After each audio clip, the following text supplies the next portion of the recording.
terminated in the 50 ohms. There's no reflected power, very little by the way, it's just off the stop. And the voltage at the detector went from 1.7 volts to 0.098 volts, and you could calculate the VSWR, but let me tell you, it's very little. And let me just take this off. See the power drifting around a little bit. Right, so then the 6 dB has a theoretical VSWR of 1.66.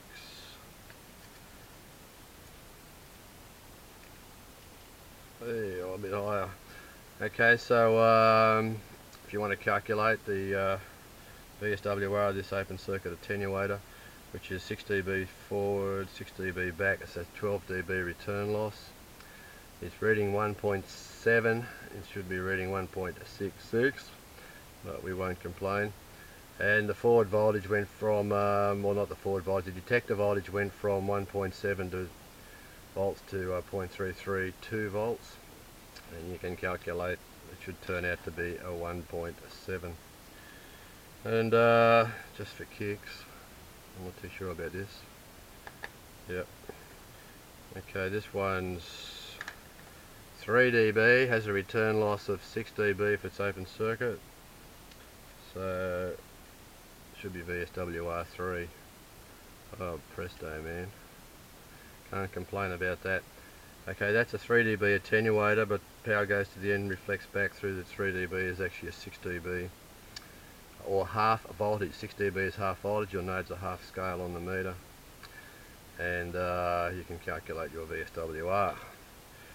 So, all very good. That's the Mac Technology coupler, and it just goes to show that the through line here, this section of through line is representing 50 ohms. So note that it's on set at the moment, and we'll take the detector off, and maybe put the detector on the new one. Okay, so you can see that it only got to 1.7 dB on the return loss scale, by the way.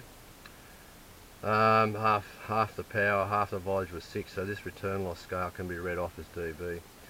Went from 1.76 to 1.33, which is a bit less. So actual fact, this is showing 1.7 dB. We know the coupler's 10, it's pretty good, commercial coupler, and add 1.7, so it's basically the coupling between the coupled line and the through line is 11.7, 11.7 dB. So, which is pretty good really. Close enough. I'd have to change the gap. The gap, by the way, is 0.5 millimeters, and it could be just a tad bigger gap. Sorry, less gap, but it's not going to worry us here. The coupler is actually 11.7 dB. Okay, I've set 0. Repeat the test. This time it's working on the new coupler. We'll try the termination test.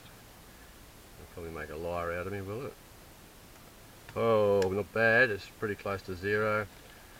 0.11 volts, down from what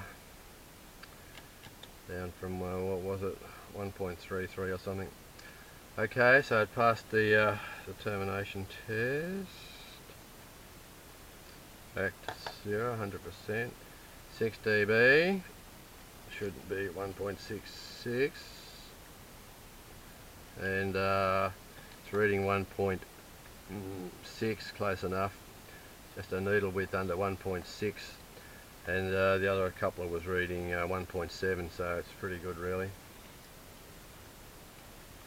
And we'll try the 3 dB test. Doesn't make it. Oh, that's 10 dB. Okay, 10 dB, by the way, is a 20 dB return loss. That's a 10 dB coupler. I've got 2. Here's a 3 here.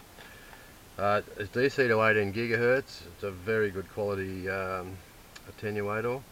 At 5.8 it should be pretty well spot on, but that 1.2 you can read there is a return loss